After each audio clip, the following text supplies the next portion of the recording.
রাজ্যের বিধানসভা ভোটের বছরে ভোট অন অ্যাকাউন্টস বাজেটে রাজ্যের বেকার যুবক যুবতীদের নতুন প্রকল্প যুবসাথী প্রকল্প শুরু হওয়ার আগেই রাজ্যের চালু থাকা যুবশ্রী প্রকল্পের খুশির খবর নিয়ে হাজির হলাম আজকের আপডেটে। আশা করি ভিডিওর থাম্বনেল দেখেই বুঝতে পারছেন আজকের আপডেটটি কি নিয়ে হতে চলেছে। নমস্কার বন্ধু, আপনাদের সাথে আমি অনিমেষ। আপনারা এখন দেখছেন কুন্ডু টেলিকম ইউটিউব চ্যানেল। চলুন শুরু করা যাক আজকের আপডেটটি।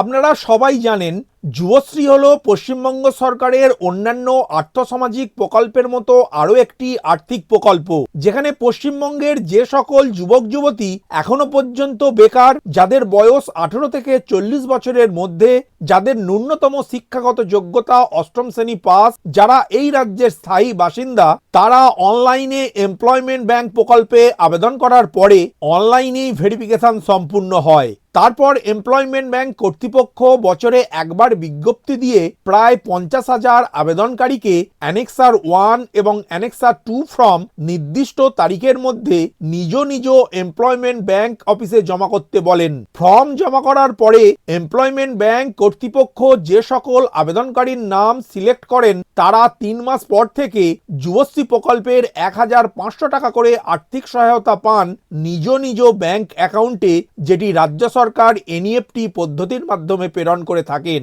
সুতরাং আর বেশি দেরি না করেই employmentbank.gov.in ওয়েবসাইটে গিয়ে এই প্রকল্পে আবেদন করুন। আপনি কিভাবে অনলাইনে আবেদন করবেন তার সম্পূর্ণ টিউটোরিয়াল ভিডিও আপনাদের এই প্রিয় চ্যানেলে অলরেডি আপলোড করা রয়েছে। ডেসক্রিপশন বক্সে দেওয়া লিঙ্কে ক্লিক করে আপনি ভিডিও দেখে বাড়িতে বসেই অনলাইনে এমপ্লয়মেন্ট ব্যাংকে আবেদন করতে পারবেন।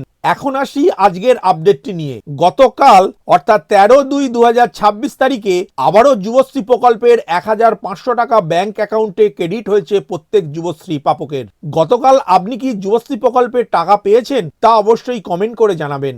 গতকালের পেমেন্টটি 2026 সালের প্রথম পেমেন্ট, তবে 2025-26 অর্থবর্ষের জন্য নবম কিস্তি। যুবশ্রী প্রকল্পে এর আগে ডিসেম্বর মাসে 4 কিস্তির টাকা ক্রেডিট হয়েছিল।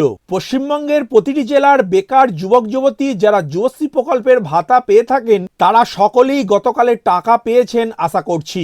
যদি গতকালের পেমেন্টটি না পেয়ে থাকেন, তাহলে আপনার জেলার নাম সহ কমেন্ট করে জানাবেন। এখন আপনার স্ক্রিনে একটি মোবাইল স্ক্রিনশট দেখতে পাচ্ছেন, যেখানে লেখা রয়েছে Your claim of ₹1,500 other grants is released from Calcutta PAO2 Treasury and is scheduled to be credited to bank account number on 13/2/2026 WBIFMS। এই এসএমএসটি এসেছে WBIFMS থেকে গতকাল সন্ধ্যা 6:40 এখন আপনার স্ক্রিনে অন্য একটি মোবাইল স্ক্রিনশট দেখতে পাচ্ছেন, যেখানে লেখা রয়েছে deer customer, INR 1,500 credit to your bank account on 13/2/2026 through NEFT with UTR number by Pay and Accounts Office 2 West Bengal E-Pradhan Info Batch 0017 NA SBI। অর্থাৎ এই এসএমএসটি এসেছে স্টেট ব্যাংক অফ ইন্ডিয়া থেকে একজন গ্রাহকের মোবাইলে। অন্যদিকে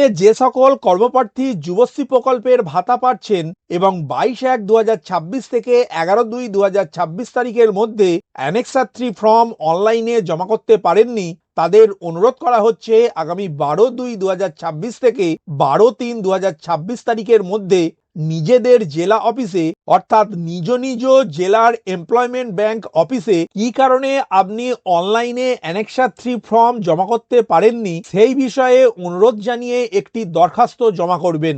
এই রকম গুরুত্বপূর্ণ আপডেট এই চ্যানেলে প্রতিনিয়ত প্রোভাইড করে থাকি, যাতে এই ধরনের কোনো গুরুত্বপূর্ণ আপডেট আপনাদের মিস না হয়ে যায়। সেই জন্য চ্যানেলটিকে সাবস্ক্রাইব করে এগিয়ে থাকুন। ভিডিওটি প্রথম থেকে শেষ পর্যন্ত দেখার জন্য ধন্যবাদ।